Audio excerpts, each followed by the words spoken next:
You are? I am. Is this your first book release? This is my first book release. Give it up to her!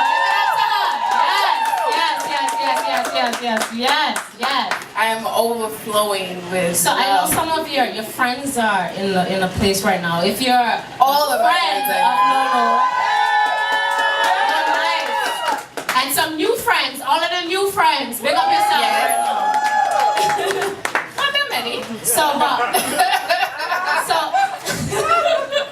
So some people know you, but some of us don't know you. So we want to talk about who you are. Who is Nono the poet? Describe yourself. I'm everything. I'm a woman. I'm a sister. Yes. Yes. Come Yes. on. If you're a woman, you know what that means. Like if a woman says I'm a woman, it's like, yeah, girl, I know, right? I'm a sister, I'm a friend, and I just happen to write books and sing and perform. Okay, so was writing books your dream thing as a child, or did you just kind of come into it? Did it just kind of burgeon into, hey, I want to write books? Yeah, no, it was inevitable. I've been writing since I could write. Okay. And I always say when people ask me that question, writing a book was just a natural transition from, pen to paper. Okay. It was eventually going to be something that was published. Okay, tell me about your upbringing. My upbringing, the best. I grew up in a small town called Port Elizabeth in South Africa. Ooh. There's some South Africans here tonight. Oh, we got the South Africa. Show yourselves. And yeah, like I was raised by my grandparents, prude all the way. Ooh. Yes. I can relate. Yes. So if they see that little girl. And now you're talking about sex. Yes, they would not believe it. But yeah, very simple. You came over to the United States around 9 years ago. Okay, 9 years ago. And when did you start to write? The book? Yeah, but just write in general. Oh, I'm spit in general. Oh, okay. So no pun intended. That must have been 5 years ago. Okay. When I remember my friend, my old manager was here actually, Deshaun Hey, Watson. old manager, where's the old manager? We have to big him up. Where is he? Oh, he's right there. Oh, look at him. Don't be shy. Big up the old manager. So, yes. I mean, I've been writing for forever, and what happened was on my 24th or 25th birthday, it was just me and him, and we were out getting completely wasted, and we were wasted. And he said to me, he's like, no, I think you should, really pursue performing, like everything in performing. And I was like, okay. But this, like, we're drunk, and it's just like, okay, whatever. So the next day, when he followed up, like, no, we're doing this. Okay. I was like, oh, okay, yeah, we're doing this. And from then on, I mean, we never looked back. So now, Soul Vagina. This is a very deep title, right? It is. Why not call it, spirit vagina? Why not call it, soul pum pum? Because I'm a Caribbean woman. Big up all of the Caribbean people in the place. Why soul vagina? Because the word soul invokes something in you. Okay. Every word that I choose is deliberate. And when you hear soul, you think deep. You think something spiritual. You think something that is not of this earth. Something intangible. And then you put that right next to the word vagina, then you're just like, what the fuck? Right. That's why. So we were on live the other night. I can't remember what night it was, Wednesday or Thursday. I was Wednesday. Yeah. And she was talking about how a man said that he felt uncomfortable with the word vagina, and his daughter saying the word vagina. So I want you to elaborate on that real quick. Okay. And this is actually, we're going to open this up to you because I kind of want to know what people think. The reason I mean, to write a book is fine, but once you put it out there, it's no longer yours. Yeah. And so people can do whatever they want with it. And I would, at the very least, hope that it spurs some kind of conversation. Yeah.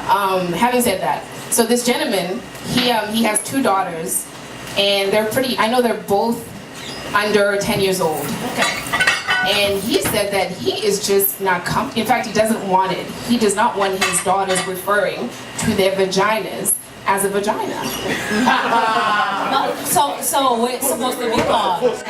That is the question, because here's the thing, you know, and I said, I was like, well, what's wrong with that? I mean, it's a vagina, right? Right. It's actually a biological term. It's a biological term, a technical term, right? Right? And I think, you know, he was just like, yeah, no, this is what he said. He said, yeah, it's just, yeah, I mean, I don't know, I don't feel like, I want them to stay innocent. That worries me, because now in that statement you're implying that there's something salacious about the word vagina. What do you guys think? I need someone brave to tell me how they really feel about hearing the word. Actually, I need a man who maybe agrees with that guy. Maybe, and it's completely okay. Anyone? Nah, You agree? It should be stated as what it is. It should be. Right. Anyone disagree with that? I love controversy. Come on, people. Anyone? If you called it pussy, he would have probably been saying, why didn't you call it vagina? Do you think that's what? Okay, yeah, right?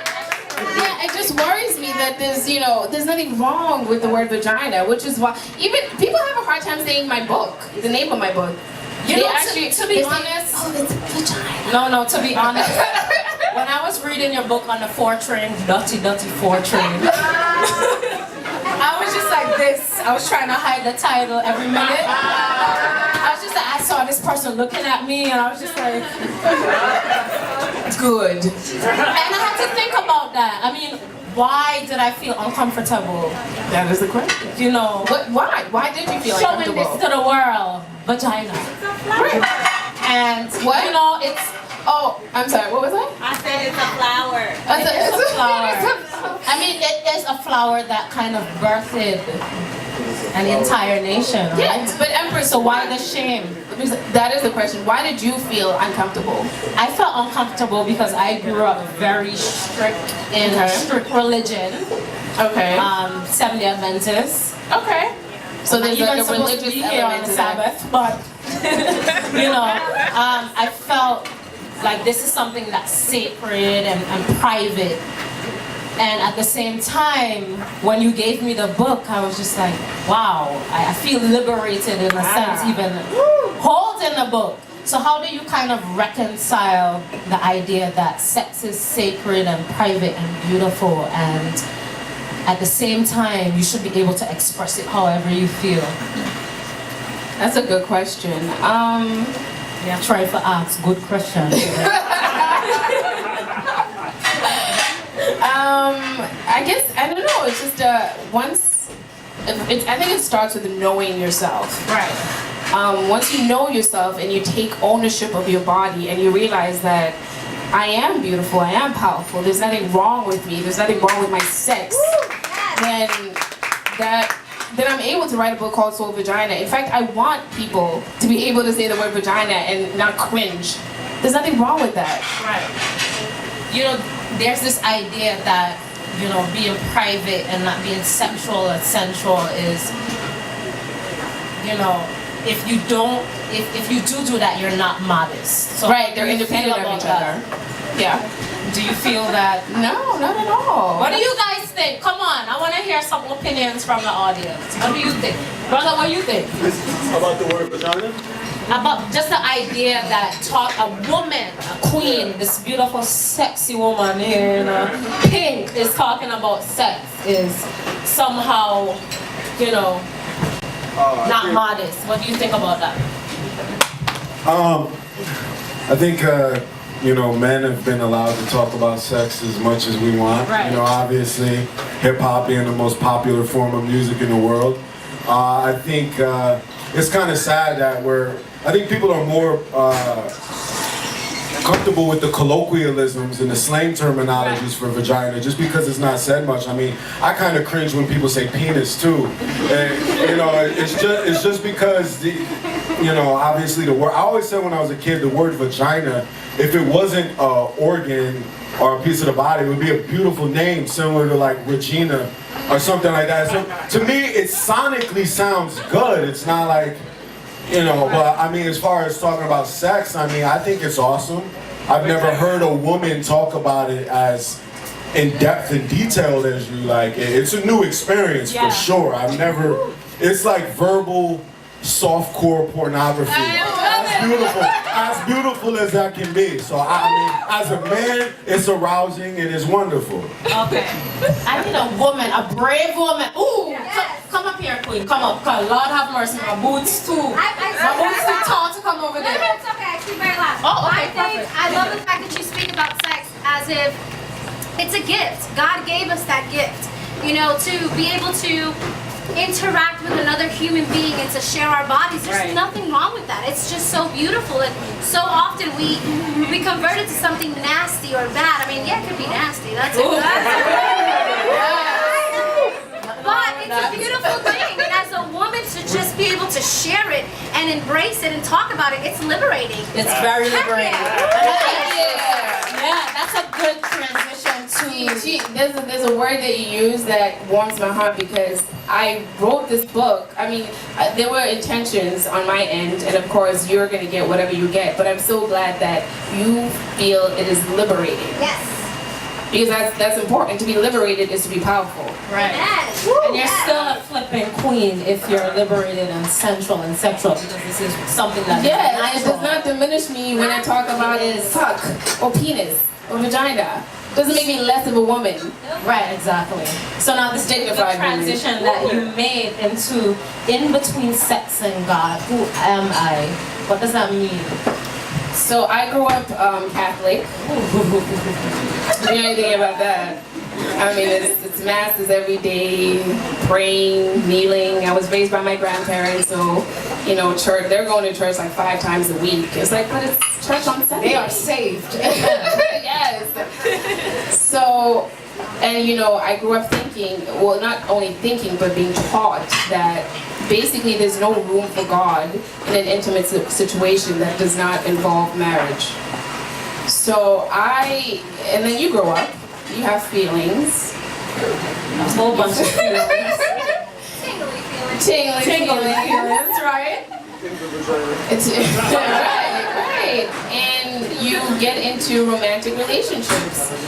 And I never felt closer to God than in the arms of a man, naked. Okay?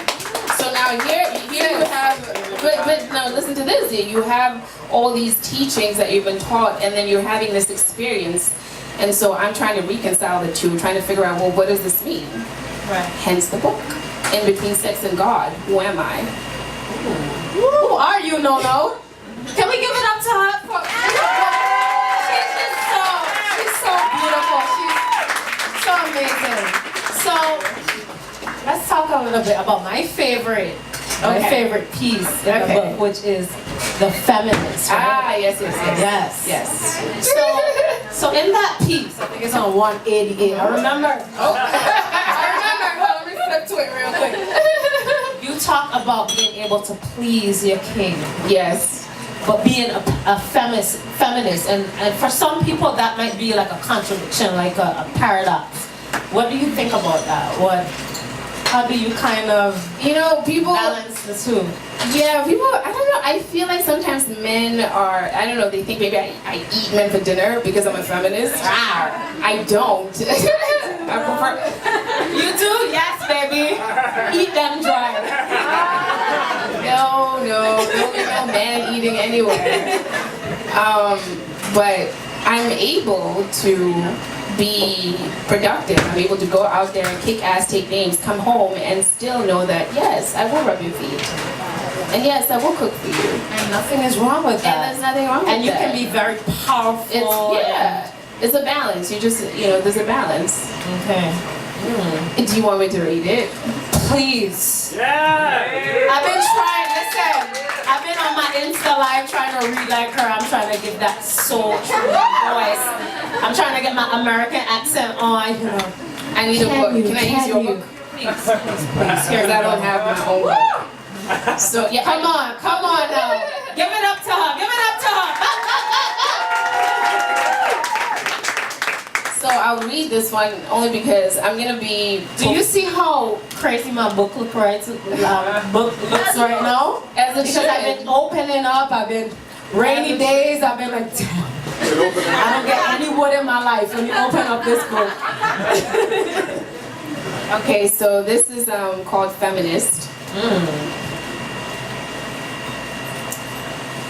Before my last breath becomes the ledge with which heaven greets my breast.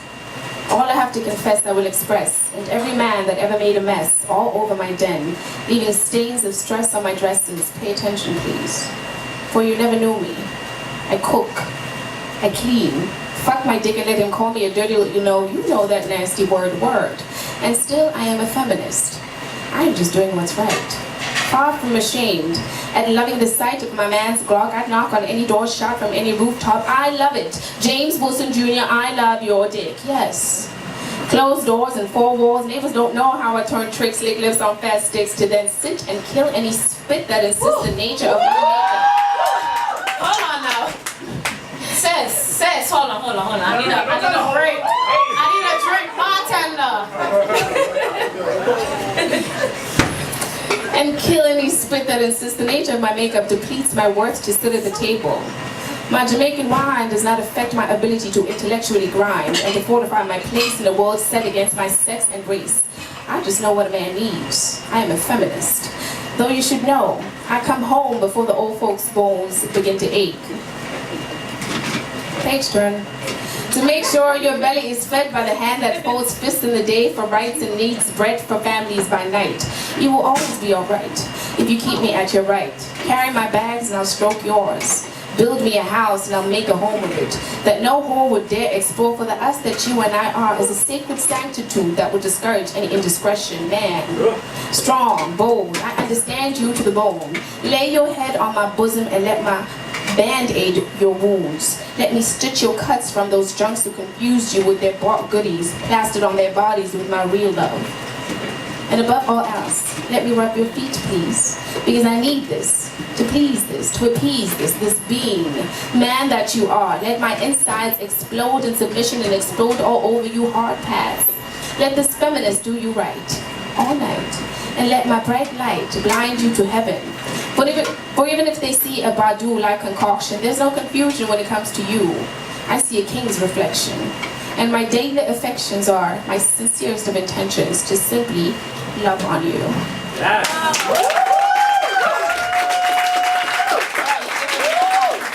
So, when this feminist snaps into a suit to fight continental wars, to dining with congressional folk behind fancy walls, I never forget that you are my king, and I am your queen.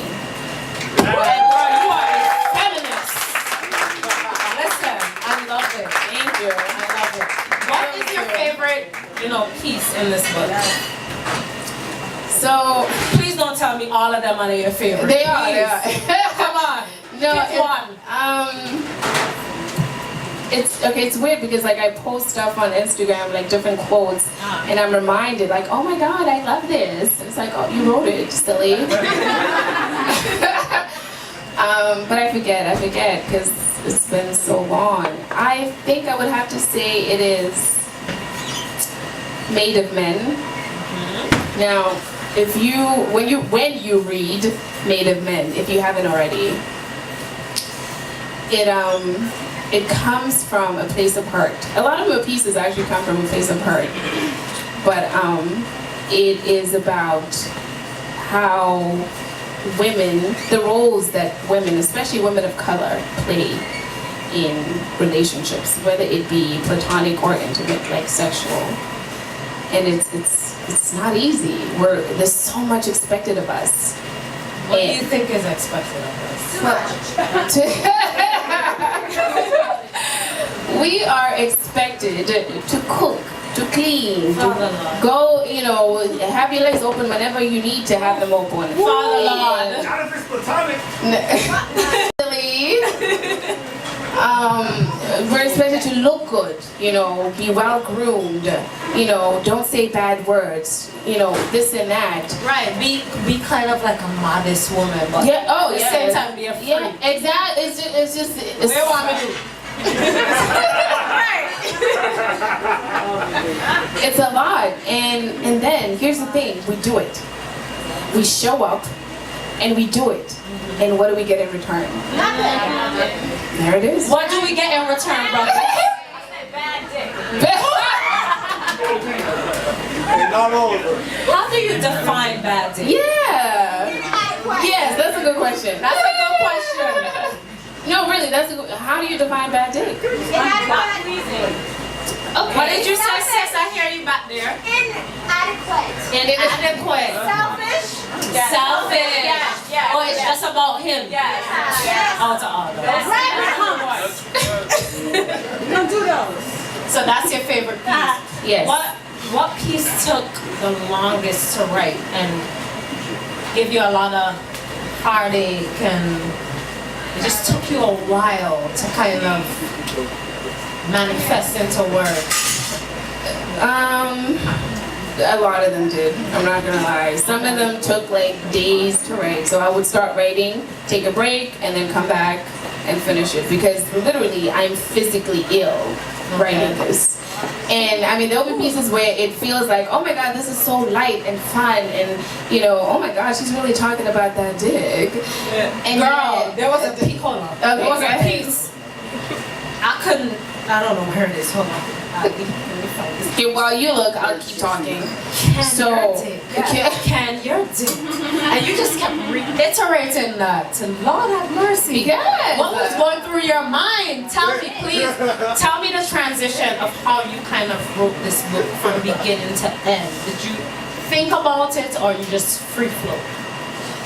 So I mean, I've been writing for forever, right? Okay. So and my genre isn't just what people might call erotic poetry. It's, I mean, there's, you know, power to the people kind of pieces, and I mean, I read about all kinds of things. Right. So when my now manager, the new manager, Big up the new manager. where is he? Oh. Hey, When- how you doing? When he came to me and said, you should really write a book, all I had to do was just go into the inventory Okay. and compile everything. I had to decide, what do I want the book to be about? Okay. And that took a couple of months, because I already had the pieces, so literally it was just me going through. Once I knew what I wanted to talk about, then it was just kind of combing through the pieces to see what I wanted and where did I want it and how did I want it to be portrayed.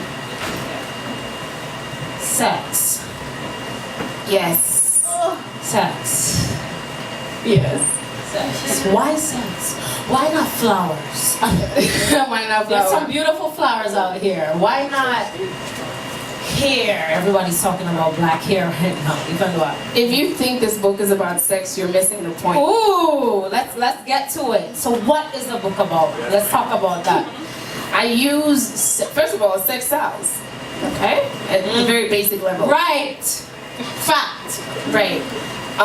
And what I did was, I literally used sex as a medium to explore ideas about identity, sexual freedom, and the intricacies between two people in an intimate situation and what you get out of that. That's what the book is I about. definitely, when I was reading it, I felt more emotional than horny. Yeah. I mean, I had some horny moves. I was like, damn, girl. I'll snap for that by myself. Right. But there were a lot of pain and emotions attached to it. So can you talk a little bit about how, you know, how sex is kind of intertwined and intersectional to emotions and feelings and growth and something? So if you think about sex is it's probably one of the most vulnerable places you could ever be, because think about it, you take all your clothes off, assuming all the clothes are off, and you have to trust that this person you're about to engage in this intimate situation with is not going to judge you. You know, whatever insecurities that you may have, you have to trust that they're not gonna see that. They're gonna see you. They're gonna see. So then you have that. And wait, what was the question again? Why sex? What was the question, guys? Okay, no, you said why sex. Why sex? Yeah. So So then there's that, and we're complicated. We're very complicated people. And so much can go wrong in that situation. Even if you manage to have sex with somebody, so much happens afterwards. Whether you are with that person or you're not. Whether you go home alone and you're sitting in bed at night by yourself. Whether you have told yourself that, oh, it was just a one-night stand, whatever. Yeah, that's fine. But you see your conscience comes back and breaks everything down for you. Like, well, what the fuck happened? Why did you do that? How did you feel? What made you do that? And if you don't think about it, you're running away from the truth. Yes. Well, Yeah, I said it. Should a Dr. Fella said. What do you think about, there's a part in the book when you talk about, you know, waiting, in a sense, to be connected to someone before having sex. There's this quote. What do you think about? Do you know the quote? Do you remember the quote? Hold on, let me come back to the book. If you can tell me the quote, I think I could better answer your question. Let me see. Oh, okay. Oh, it's literally a quote. Well, I guess I'm just twisting it a little bit. Not making love or having sex may be exactly the love you need to give to yourself to ultimately experience the unspeakable pleasure the universe has for you. Yeah. And I kind of, I guess, connected that to celibacy in a way of just waiting. What do you think about that? No, you're not wrong.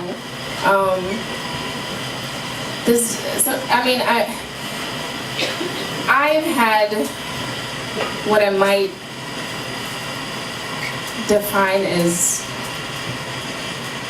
cataclysmic, out of this world. What is that? Right, like These big words, hold on. really like out of this world, like in a different hemisphere kind of sex. And it's not, it has a lot to do with me and that person, because we've allowed ourselves to be completely naked and vulnerable in front of each other. And that doesn't happen with everybody, because sometimes you're not there with yourself. You haven't quite taken care of this. Now, if you don't take care of this, good luck. You're never going to get there. But the sex that I'm talking about, you're not going to experience that. So you really believe in self-love first and Self-identity. That's the book. Sex is a medium. Yeah. I love it. You guys love it? Come on. You guys love it. Nono, you are so, I mean, first of all, when this queen approached me, we were at some, what was it? It was the African something. I can't even remember, I was just there. And she came up to me and she gave me this book. I immediately, felt so emotional because I've been so sexually repressed for so long. And it just felt so liberating. And you're so beautiful, you're so amazing, you're so freaking brave. And I am pink.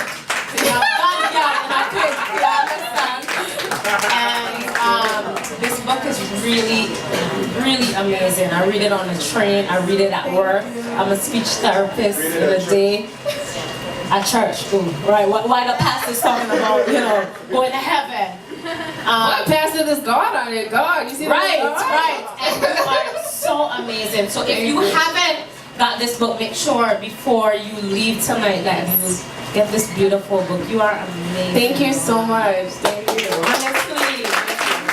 Listen, look, we're going to open it up to you guys now. Any questions that you have, don't be shy, okay? We don't have no shy thing tonight, okay? I see you over there. You look like you're shy, but you're not shy. Do you have any questions? There's nothing shy about that guy. Okay, I was wrong.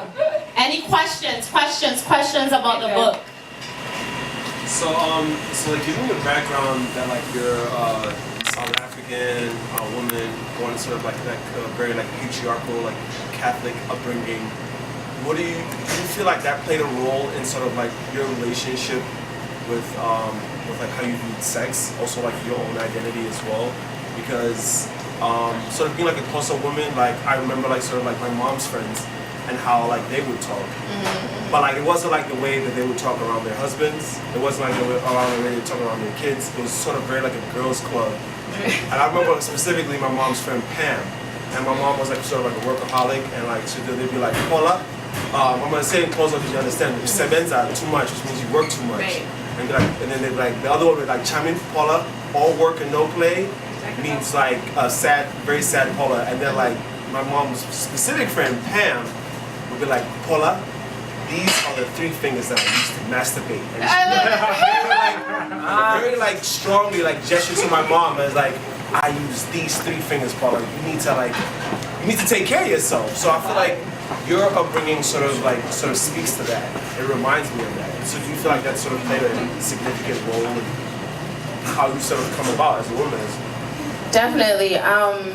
The woman I am has a lot to do with the women who have encouraged me when I was a young girl.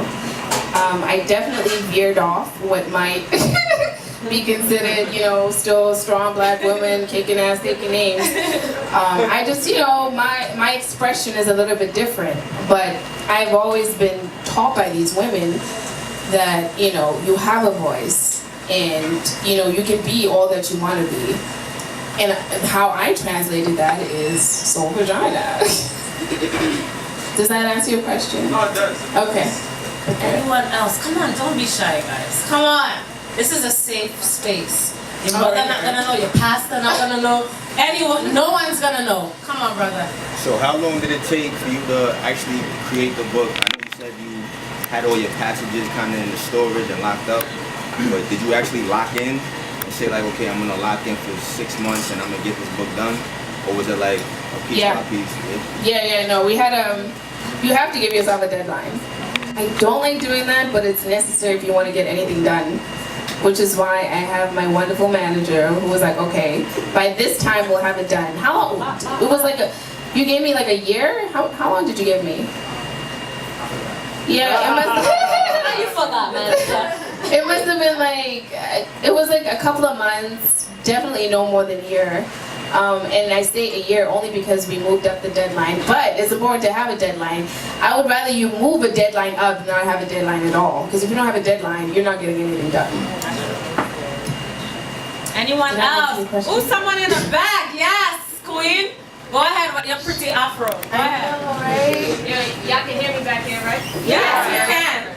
So, as somebody who's also a dreamer, I thought it was really dope that you had a conversation in here with Oprah. No, because I'm somebody that will fantasize about what it would be like to be interviewed by this person. Or what it would be like to have an association with anybody, from Jay-Z, Beyonce, anybody. What made you share this instead of this just being something that you kept personal? Because I want to encourage people to dream. It's so scary because it's scary. It is scary, and this was me just stepping outside of myself and being courageous. Because it might sound silly to someone like, okay, Oprah's not interviewing you, and people might laugh and point fingers, but it was important for me to put it there because I didn't think I would even have a book, Yes. So, hell yes, I'm putting that in there. Yes. Because guess what? That just may very well happen. Yes, Oprah. Tap Oprah. Where's the camera? Oprah. Hey, Oprah. Talk to her, queen. Manifest your dreams. Go ahead. You built a school in South Africa. I'm from South Africa. Hello. I wrote a book, Oprah. I wrote a book. Okay, so we have 3 more questions. Come on, guys. Who? I saw this queen first. I have more so like a comment. I just have an appreciation for your book. I'm excited to read it. I feel like someone who's grown up like being such a prude and like kind of having things or being like so exploited to sex and so at a very young age that it makes it hard as a woman to really create your own identity. And I feel like just saying the word vagina, like I was just talking about it earlier, it's such a liberating thing because people want to take ownership over your body and tell you what it is that you should do with it, when in fact it's not a taboo thing. It's very much alive. Like it's such an empowerment. So I feel like your book, its title alone, will begin a new narrative for women who have been places, dark places, and being able to reclaim ourselves and to like really, you know, to push forward with just like just a different, just a new beginning and stuff like that. So thank you. Beautiful. I have to address that. Thank you. Thank you, because I mean, I didn't get here like just breezing my way through. It was a process. It was hard. It was painful. I cried a lot. I was in so much pain. I mean, and I know exactly where you're coming from, and so I thank you for saying that to me. Thank you. Yeah, I felt that too. Two more comments, two more. That's beautiful. You talked about insecurity, and I don't know, I haven't read the book, so maybe you'll touch base on that at the book, but my whole question is, and this is now I'm in my 30s, and now I feel more comfortable with sex, you know? Yes, baby. But even so, you know, when I'm sharing my body, I still have insecurities. You know, I do, and I don't know if any other woman does here, you know, I'm not a size 0, I have curves, but I do have insecurities, you know? Do you touch base on that on the book? Do you have any advice on that? I don't really, I'm not specific, but you will, I think you might deduce that you are okay. You're always okay. You know, an older lady once told me that, you know, when a man is naked and you're naked and they're trying to have sex, they are not looking at anything but that one thing. That just took off a lot of stress. Just that one thing, I was like, oh, thank God. Okay, good. But I'm not really specific about that. But I will say that if you really look for yourself, if you actually look for yourself and find yourself and own that, then you don't have to worry about anything else. Because you're standing in your own truth, and people buy into that. And I really am a testament to that, because, you know, someone once asked me like, oh, you know, you have this book out. Do you ever have people come to you and, you know, say, oh, you know, you're kind of like a prostitute or whatever? And I'm like, no, actually, I get the complete opposite. Because people see where I'm coming from. They see my authenticity. They see who I am, and who I am is dignified. I am powerful, and I am beautiful, and I stand in that. And I want to emanate that, and people see that. So continue being you, queen. Your curves and all. Right. Yes. One more question. Okay. What did the execution of this book do for you? Woo! That's a beautiful way to end this. I gotta sip for this. Sip. It was like letting go of something really heavy that I've been dragging. I feel lighter. I feel free. I feel encouraged. I feel positive. There's so many things, and words fail me as the writer to actually express what that has done for me. And this is just the beginning. There will be more books to come, but yes, but it's like, this is me. I had the vision, I had the dream, and God, all praise to you. It's here now, and there are no words. When God is involved in my life, when there's anything divine going on, I can never find the words to express what that's like. It's a spiritual thing. It really is. It really is. Guys, give it up to Nono, please. Stand up and give it up to this queen and her big. You are amazing. You're beautiful. Thank you. So listen, we're gonna take a little break. I want you guys to interact with each other. Someone that you don't know around here. Maybe you see someone with a beautiful outfit or a beautiful afro or just something. Talk to each other. You know, life is really, really short. Vibe out, get a drink, tip the bartender them, and we're gonna come back and the queen is gonna, what you gonna do? You will spit, no pun intended. Ooh.